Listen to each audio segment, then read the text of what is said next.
Good early afternoon. We are live all across the United States, all across the world, and in some places in Mississippi. I'm Andy Andrews. This is the Blue Plate Special. We're in Orange Beach, Alabama, here at the Wharf at Wisdom Harbor Studios. And when you visit the Wharf, don't forget to have your picture taken on the unbelievable escalator statues that we have here. They look like real escalators. They're life-size, but what an amazing sculpting job somebody did.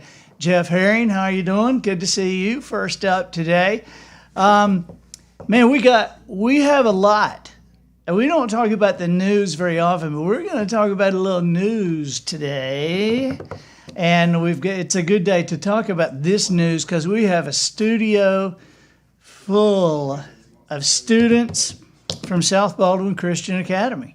They're all out there, and this is going to be a good day to talk about what we're going to talk about. Marcy Crossler Taylor, hello. Linda Harlow, how are you doing?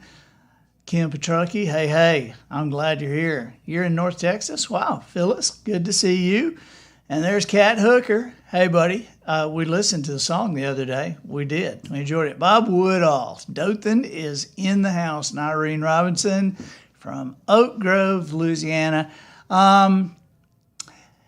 If you are here new to us, then you'll know that if you're on Facebook, there is a little button over there. And it's the notification button. Please press that notification button and turn the notifications on your phone. That way, when we go live here from Wisdom Harbor Studios for anything, you will be notified right away. And if you're on YouTube, please press the subscribe button. And hello to Twitter and Instagram. Hey, listen, I want to say that this show is going to be a particular one that you are going to want to share. So if you're on Facebook, please share this. And if you're watching this later, you can still share this. Okay, there's a share button over there, and you can share it to your page. You like the shirt? Like the shirt? This is pronounced hook, by the way.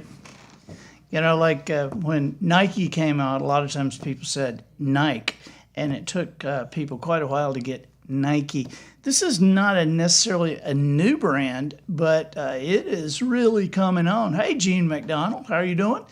But this is not Huck, it's Hook. This is performance fishing, and this is a shirt from Sand Dollar Lifestyle. Sand Dollar Lifestyle is like the cornerstone of the Wharf with Jeff and Mike and Haley and all the people down there. They're just awesome. And so when you visit, you need to stop in and say, hey, I want a shirt like Andy's. Of course, I'm wearing a different one every day. So, you know about the Book for Vets thing that's going on. The Veterans Administration has decided that they want some Andy Andrews books, and they said that they wanted some. And then we said, well, how many? And they said, we'd like to start at 10,000. So, usually I can do this by myself, but I can't do this by myself. And so we are asking you guys, if you want to, if you'd like to be a part of this, just on andyandrews.com, if you become a sponsor of this awesome thing, you would just add $10 or whatever multiple of 10 to your order, or you can go on and fill your cart with just books for the veterans. But for every $10, that covers the cost of a hardback, of the shipping, the handling, and we will take care of getting them to the Veterans Administration for you. We've had several companies hop in, and you can see on there what the number that we have reached, and so we're getting there, but there's a lot of people participating, and we sure really appreciate it. April Renee, watching for the first time in Wyoming. Austin will be glad to know that you're watching from Wyoming. Austin was out there last year and loved it. And there's Dan Stone. Dan says, wow, thanks for putting that picture of me catching that huge shark behind you. Dan, preachers should not lie. So we all know that's Adam. I mean, that's crazy Adam. You can watch Adam and Dylan adventures from these guys on Gulf Coast Nation on YouTube.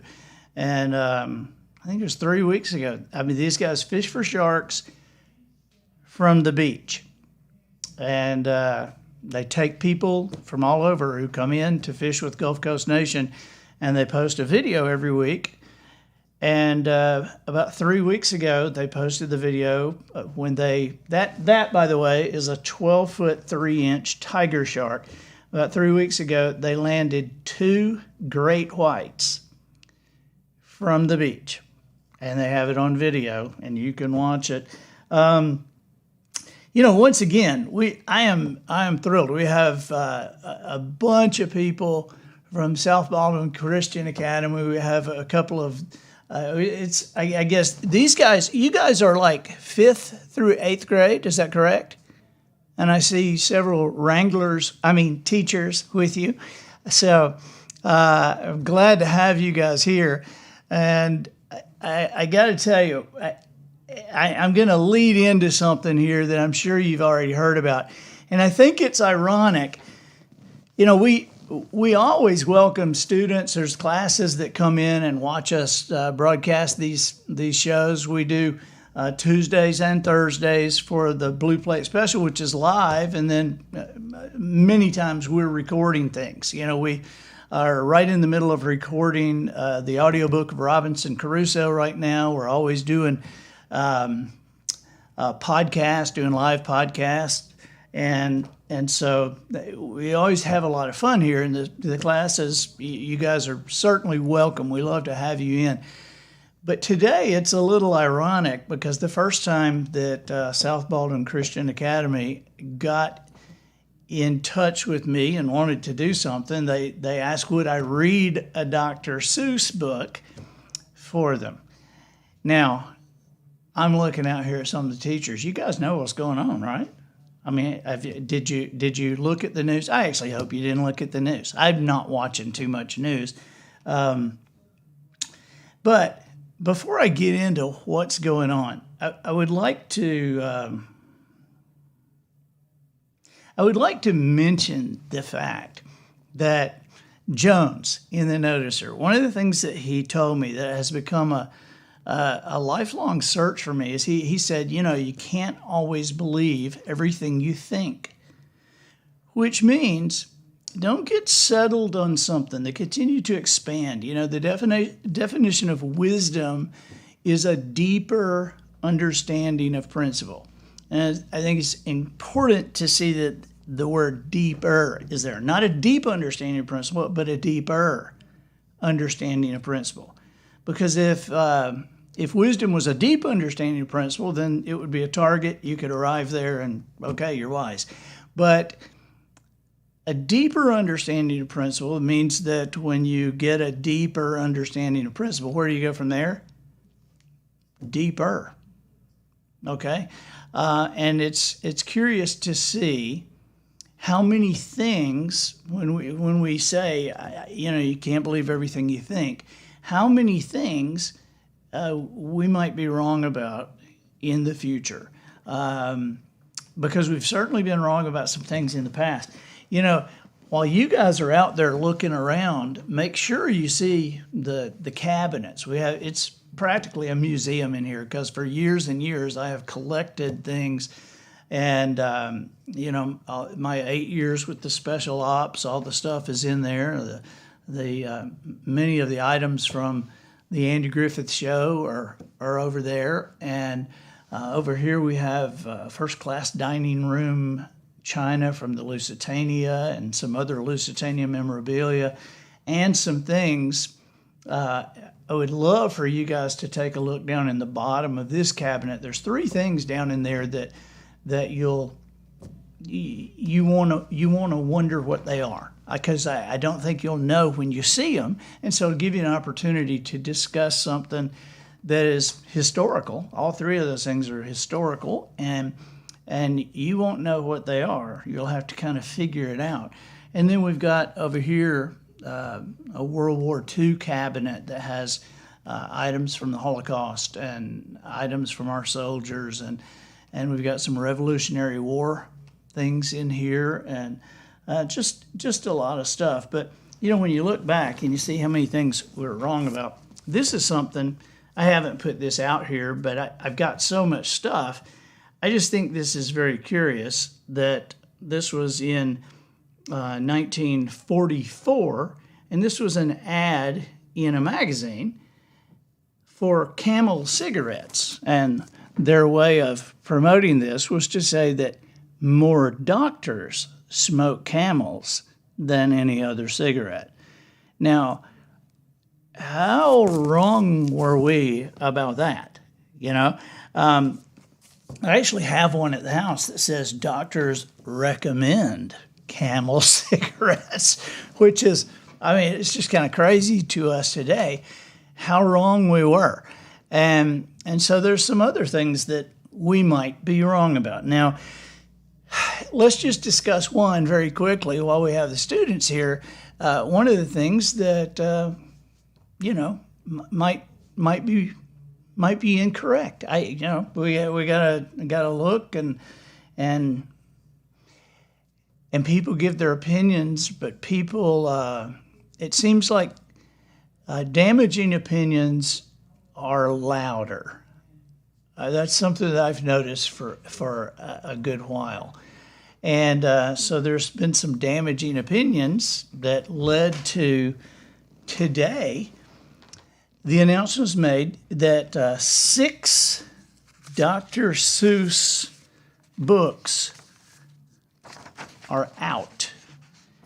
And I'm not telling you that the schools banned them. I'm telling you there was so much of a mess about this and so much yakking about this that the publisher is no longer publishing these 6 books, the people that own the copyright of it.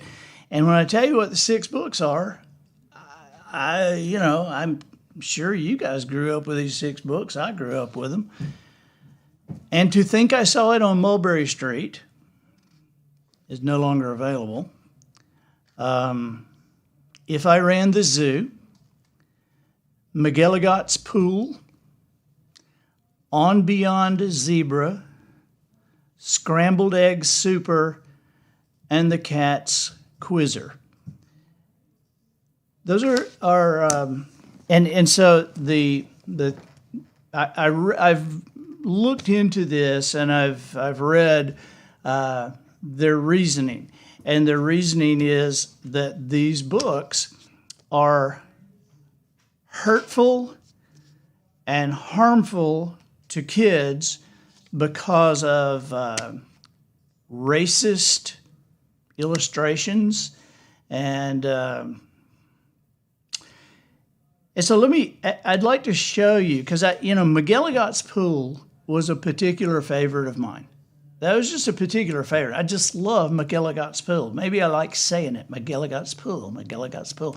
But I'm trying to think, what is it in McGilligot's Pool that's racist, and what is it that's hurtful? I couldn't remember anything, and so I went to find out. And what I found out was, Matt, if we could show this second image up there, there is this image, and there's a description of a Chinaman who eats his rice with sticks.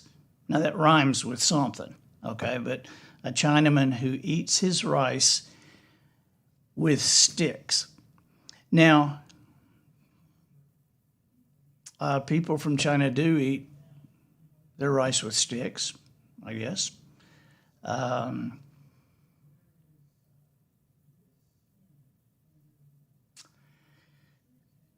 And you see the picture of the Asian man there?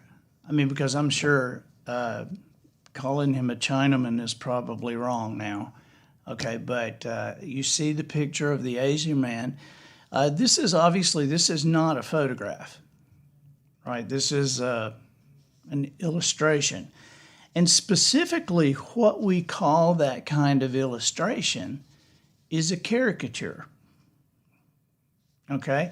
Now, if somebody were to do a caricature of me, the very first thing that they would do is draw a huge nose.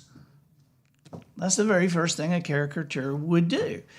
And so, caricature has been a huge part of political cartoons and this kind of thing forever. Now, I'd like to show you. I mean, because with my boys as they were growing up, anytime somebody would hurt somebody's feelings, okay, I would have a talk with them, and I would say, okay, what they said hurt your feelings.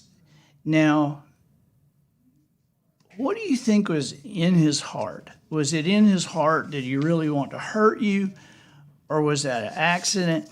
Now, so I look at this from the past, and it's just me. You have to figure out how you see it. But I look at this from the past, and I say, I don't think hurtful and mean stuff was in Dr. Seuss's heart.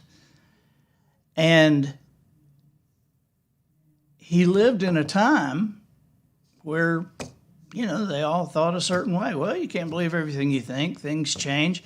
Sometimes things change for the better. Sometimes things change for the worse. Now, me, I'm okay with anybody doing a caricature of me. I'll just tell you that.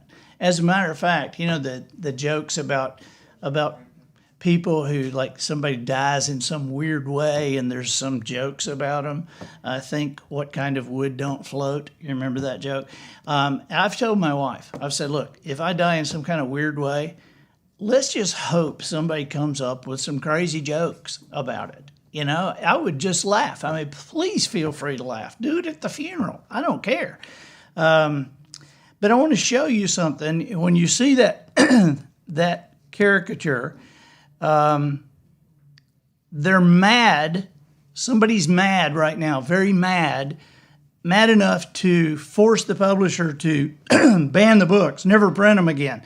And now, listen, you can still buy them if you want, because now I can't, because I can't afford them. All right, because as soon as I heard about this today, I thought, I'm going to get some. And so I went online. I went to Amazon. I went to Barnes & Noble. I went several other places. And the cheapest McGilligot's pool that I could find was $2,500. They were all the way up to $8,000 a piece.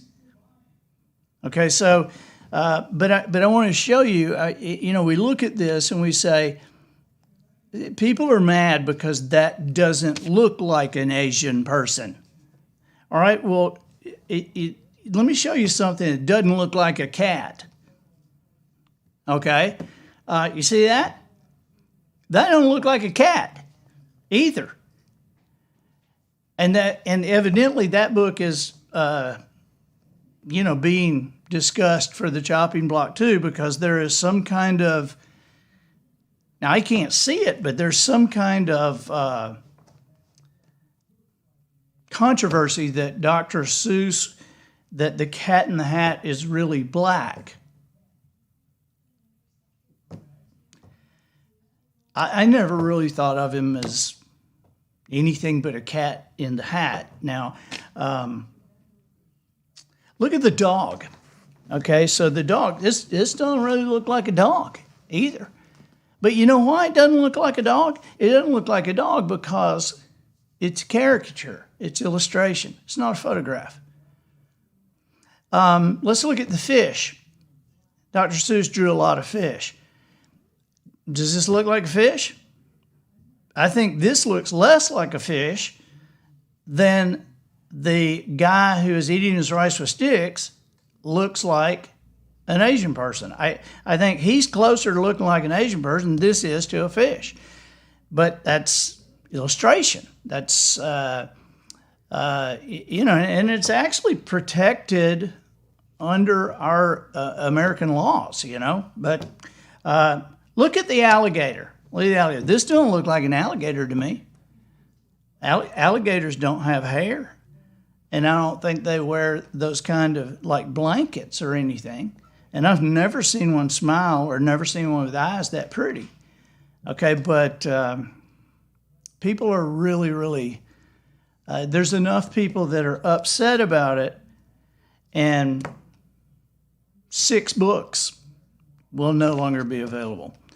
Now, I want to tell you something you probably don't know about Dr. Seuss. And for the students that are here today, I want to also point you over to this particular cabinet over here in the World War II stuff, because I have 5 originals of what Dr. Seuss was doing during World War II. Now, Matt, can we see the first one here?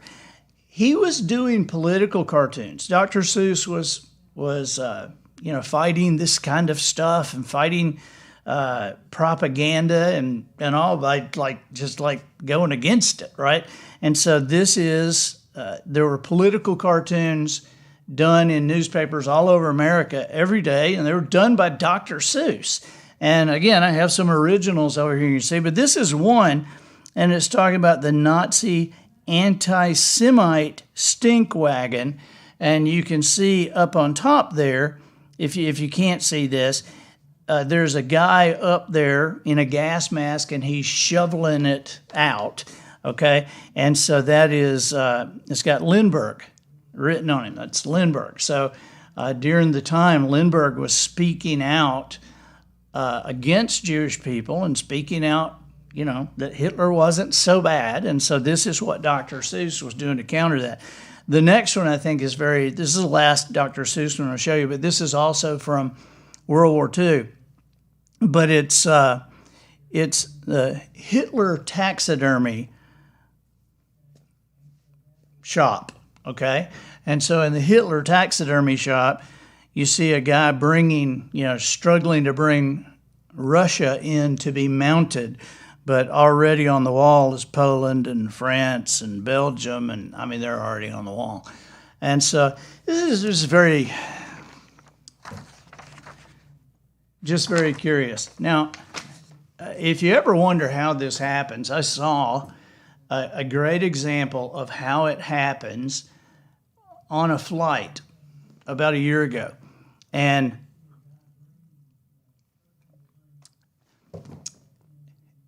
And there were a bunch of people sitting around me, and the flight attendant comes up, and she's asking, who would like a drink, and I said, I'll take a Coke, and somebody else is going to get, water, and somebody else is going to get a Sprite and a couple of Cokes, but, we're hearing it all around us. Okay, so in a little bit, the flight attendant brings our drinks, right? So they all have these little red straws in them. You've seen these little red straws before. And we all get our drink. And so one guy right behind me, right over here, he says really loudly to the flight attendant, "Do you not have paper straws?" And she said, "No, sir, we don't." And he said, "Well, take my drink back, because I'm not going to drink this with plastic. Plastic is just ruining the world, and I'm not going to be a part of it. And so take this drink back. I'm not even going to have it." So she said, "Okay, I'm so sorry." And she took it back. Now, here's the thing. You've probably seen, there's a lot of restaurants. We've got one right down here. A friend of mine owns the restaurant, and they're using paper straws now. And so I said to him one day, I said, "Buddy, you're using paper straws?" He said, yeah, we are. Yeah, there's some pressure on that." And I said, "So now why are you're not using plastic?" He said, "Well, plastic and gets in the ocean and like that." And I said, "So you're using paper?" He said, "Right." I said, "Don't you know how many trees they cut down to make this straw?" If somebody wants to gripe about something, they can find something to gripe about. But you watch. Unless something strange happens, we're going to paper straws. And the reason is because of what I observed on that airplane. It wasn't necessarily that one guy said something about the plastic straw. It's that the 12 or 15 people sitting around that heard it didn't say anything at all. Everybody kind of looked at each other like, man, this guy's really rude, and man, he's making her day hard. But nobody says. And so what'll happen is, that'll happen every now and then to that flight attendant. Nobody will say anything on the other side. And so at some point, that flight attendant is going to be talking to leadership at the airline, and they'll say, so what are you hearing? What are people talking about? And she said, well, we got, there's people talking about they don't want these plastic straws. Really? You've heard that? Yeah, I've heard it. I've heard it a few times. I've heard it quite a few times. Now, it may have been 12 times. Okay, but around those 12 times were 200 people that never said a word. You ever heard the squeaky wheel gets the grease? It's very true. Now, I'm going to show you one more thing while we're talking about this. And it's a special message I have, and it's something I want these students to see. And I really want you to see. It is amazing to me that everybody that you talk to wants to make a difference. They want to make a difference in the world. But they don't want to be different. Well, you can't make a difference without being different.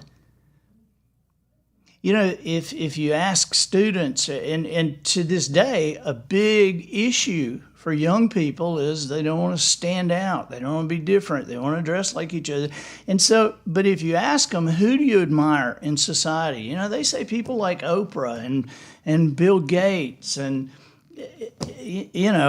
Blake Shelton. And well, here's the amazing thing that we need to point out is that the reason people admire them is that they're different.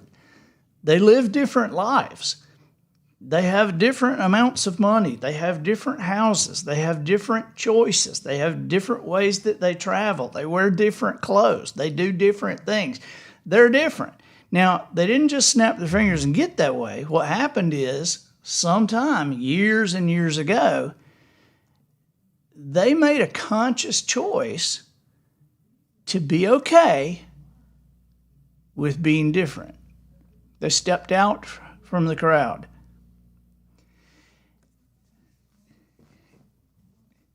If there is something that is wrong, just because 1,000 people say that it is not wrong,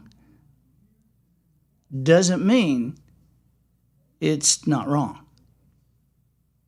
It doesn't matter how many people are on that side. Right is right, wrong is wrong. And somewhere along the line, you have to figure it out. All right, I want you to look at this picture. This was taken in 1936 in Hamburg, Germany, at the shipyards.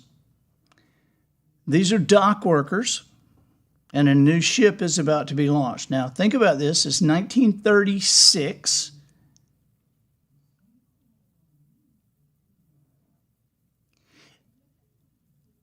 I really, really love this picture. And the reason I like this picture so much is I really like having people stand in front of it and for me to be able to say, what do you see here?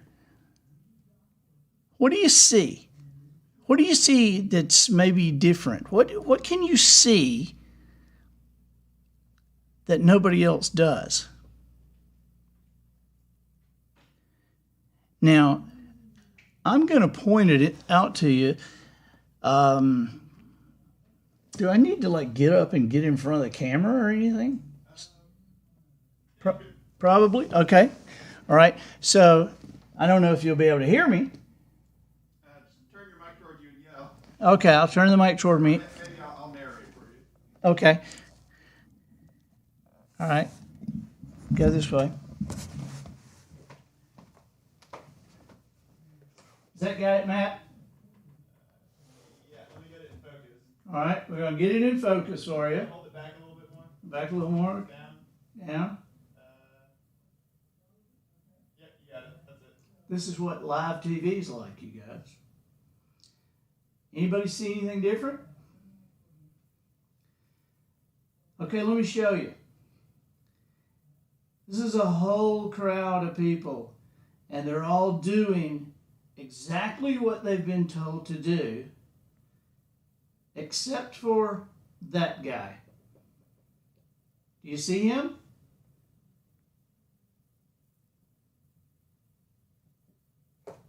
Right here. His name is August Landmesser. And he was a dock worker.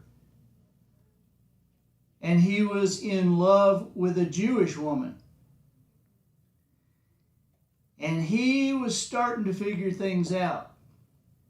And while everybody else is doing exactly what they were told to do, this guy's right there with his arms crossed, and he's saying, this is not right. This is not going to turn out well.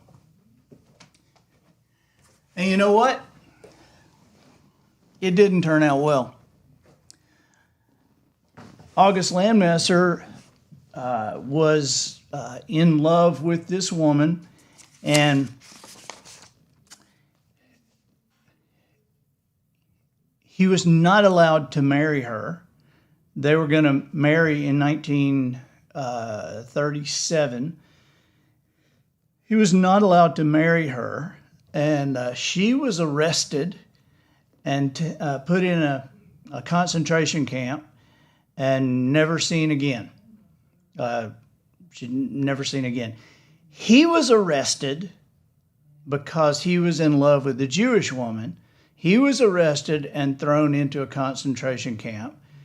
But in 1941, they took him out and made him go into the German army and made him fight. And the last we saw of August Landmesser, he was missing in action, or last anybody heard from him. But it's like an end result that you're looking at of people just allowing things to go on. And so it's just, this is why history is important. Okay, history is important because it's, history is not always to honor people. History is also a cautionary tale. History, by examining history, we can look back and we can see how people thought. And we can, and we are allowed to look now and say, that wasn't right. Boy, they weren't thinking right. Okay, but if we remove all that, remove every piece of evidence of anybody who ever did anything that anybody thought was wrong, I mean, what happens? I guess you get a lot of people sticking their arms up in the air. This is an ongoing conversation, and history teachers around the country, I would urge you to teach with stories. Tell them stories. Some of the most interesting stuff is not in the history books. And just remember, somebody decided what goes in your books. But you're a teacher, okay? And until somebody learns, nothing has been taught. So it's important that the students actually learn something, and that history, the reason for history is to understand context. It's not to memorize dates. It's to understand decisions, right and wrong, okay? A cautionary tale. Now, you guys want to know about the trade? Oh my gosh, I cannot believe the trade. Now, last Thursday, Gordon Mote. We started off this year. If you're new, with the very first Blue Plate special in January, we started off with a safety pin, and we said, okay, every Blue Plate special, between every Blue Plate special. Oh, turn my mic back toward me. I'm sorry. We said every Blue Plate special from this point, we're going to trade something. And the first thing we're going to trade is this safety pin. And so we traded a safety pin for 5 acorns. And then we traded 5 acorns for something, and we've been trading. And so we're on our 17th trade. And I'm blown away at where we are, okay? Because last week, we had the 3 days and 2 nights at the Emerald Coast Grand Resort in Destin with 4 spa passes, 4 people. And then traded that to somebody. Somebody wanted that, and they traded 3 Alabama-Tennessee tickets for the 3rd Saturday in October. Well, a guy named Gordon Mote wanted those tickets badly, even though he is blind. How about that? Okay, but Gordon's a big, big Alabama fan. Gordon is also one of the most famous people that you probably don't know his name. And so I want you to know who Gordon is, because Gordon offered a lunch and an afternoon with him at his work for those 3 tickets. And the committee said, he said he's got it. Matt, could you play that? We got a very short Gordon video just for you to see. It's a little bit about who he is and what he's done. And there's a thing where I'm with him and asking him a couple of questions on stage. Watch this.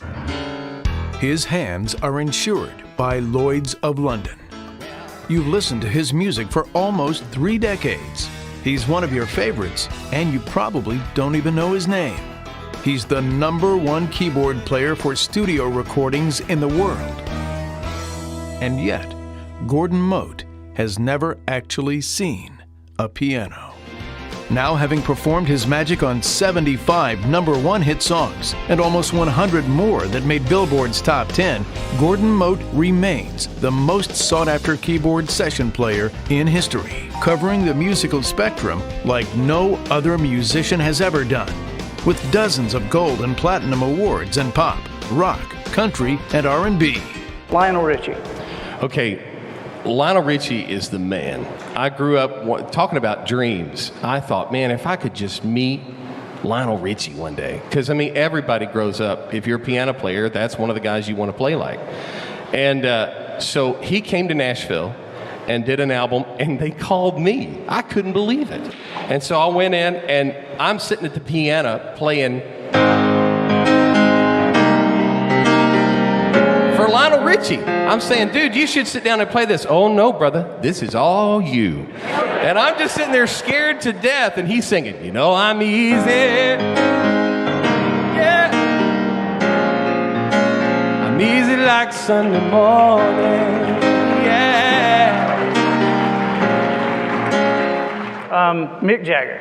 Okay. Now, That just seems so odd to me. well, and the Mick Jagger thing was really, really odd. I'll be honest with you. Because I didn't know anybody who knew them.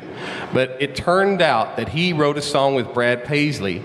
And he said to Brad, "What's the guy that you use on the piano? That's the guy I want. I don't know him, but I want that guy." You know, every Mick Jagger song sounds the same. So I didn't even have to learn it. I just played. Oh, does it go like this? That's exactly how it goes. All right, good. Hit record.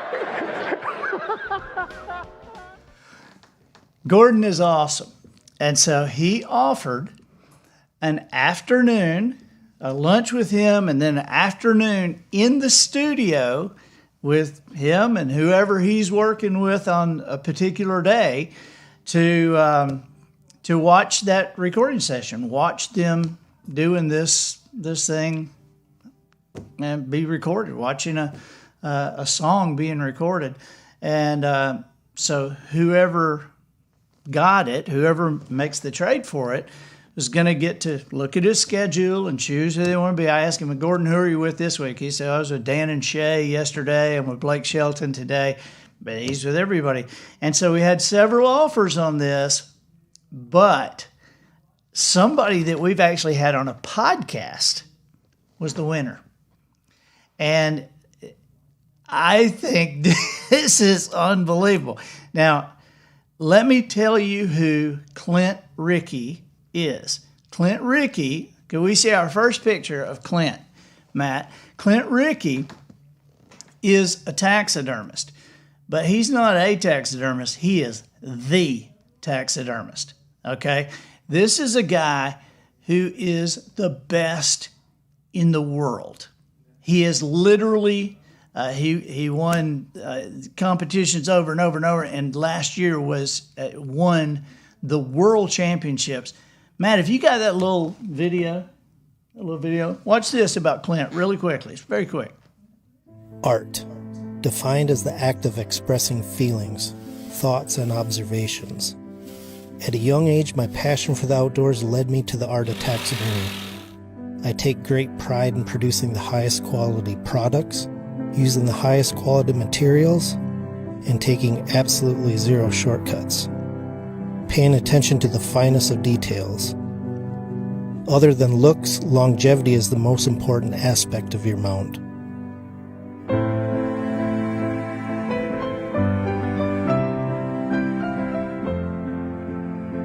Through the years of experience and countless hours in the shop, I've developed an artistic eye and perfected my craftsmanship delivering award-winning whitetail, deer, and big game mounts. In my eyes, and to my clients, it is far more than just a mount.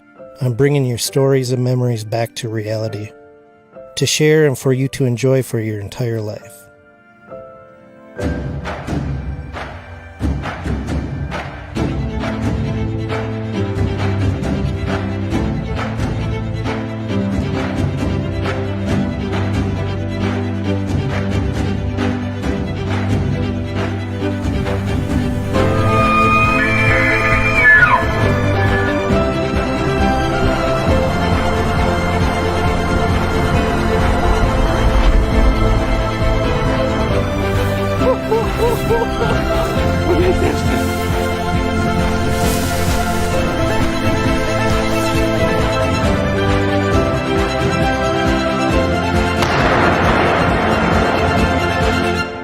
My name is Clint Rickey, owner of Rickey Ridge Taxidermy in Dodgeville, Wisconsin, and I have one question for you.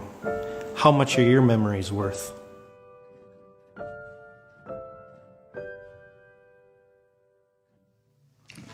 Okay, so that's Clint. Now, first time I ever met Clint, I walked into his studio and I realized immediately this guy's an artist. I mean, the taxidermy studio was spotless. It looked like just this beautiful, clean place.